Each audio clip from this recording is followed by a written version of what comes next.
নমস্কার বন্ধুরা, creative humanism চ্যানেলে আপনাদের জানাই সকলকে স্বাগত। শারদীয়ার শুভেচ্ছার সাথে সাথে আজ শারদীয়া উৎসবের সর্বশেষ দিন, বিজয়ার দিন। মনটা খুব ভারাক্রান্ত, মনটা খুব ভার হয়ে রয়েছে। এত অভাব অনটন, এত বিশৃঙ্খল পরিস্থিতি, যুদ্ধকালীন পরিস্থিতি, সমস্ত কিছুর মধ্যে আমরা মাকে পেয়ে মন্দের ভালো ছিলাম এই কটা দিন। আর আগামী দিনে আমরা আবার পরের বছর এই 4টে দিন বা 5টা দিন পাব। তো যাই হোক বন্ধুরা, ইতিমধ্যেই অনেকেই আমাকে মেল করেছেন তাদের শারদীয়াটা কেমন কাটলো ব্যক্ত করে। কেউ অনেক কাছের মানুষকে হারিয়েছেন শারদীয়ার কিছুদিন আগেই। পিতৃবিয়োগ, কারোর মাতৃবিয়োগ হয়েছে। তো এটা তো খুব দুঃখজনকই। তবু মা দুর্গার আগমনে সকলের মনে একটা আনন্দ লুকিয়ে থাকে এবং সেটা এই 5 দিনে প্রকাশ পায়। এই উৎসবকে ঘিরে তৈরি হয় বহু মানুষের রুটি রুজির পথ। কারোর জীবনে প্রথম ফুড ব্লগার হিসেবে পথ চলা শুরু হয়, কারোর সামান্য একটা ছোট্ট চায়ের দোকান বা খাবারের দোকান, আমরা যাকে বলি ফুড কার্ট, সেসব দিয়ে বিজনেস দিয়ে তাদের প্রথম পথ চলা শুরু হয়। উৎসব আমাদের জীবনে একটা মিলন মেলা। পরিবারের অন্যান্য সদস্যরা যেখানেই থাকুন না কেন, এই পুজোর 4টে বা 5টা দিন তারা ঠিক তাদের বাসস্থানে ফিরে আসেন পরিবারের সাথে একটু আনন্দ করে সময় কাটানোর জন্য। বন্ধুরা, আপনারা হয়তো ভাবছেন এই কথাগুলোর সাথে আমি এখন যে কথাটা বলবো সেটা খুবই মর্মান্তিক।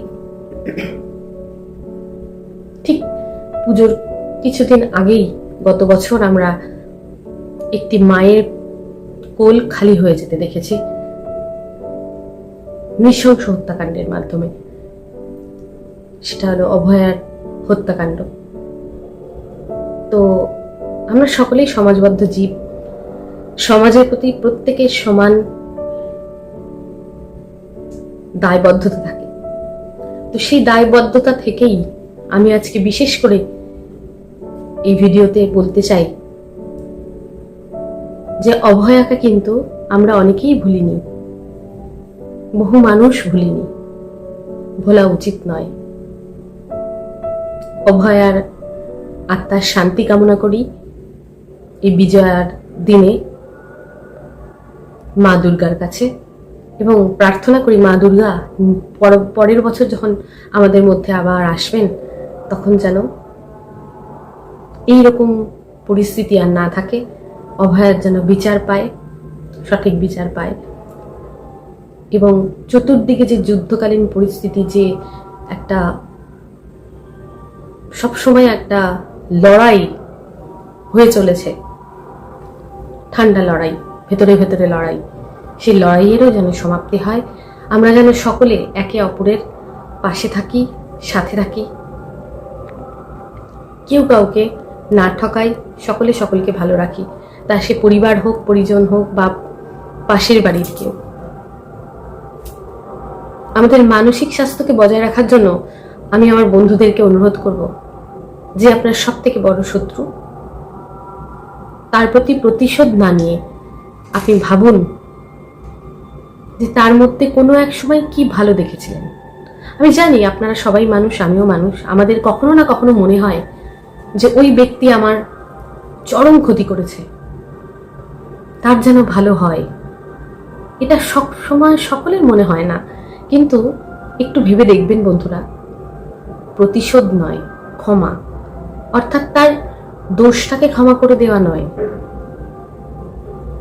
ক্ষমার মাধ্যমে তাকে অনুতপ্ত হতে সুযোগ করে দেওয়া।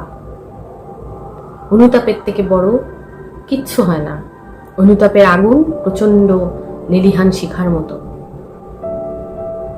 তো আজকে এই বিজয়ার মুহূর্তে সকলকে আমার আন্তরিক শুভেচ্ছা জানাই এবং এই বার্তাটাই দিতে চাই যে আমরা সবাই সবার বন্ধু হয়ে যেন বাঁচতে পারি, সমাজে চলতে পারি।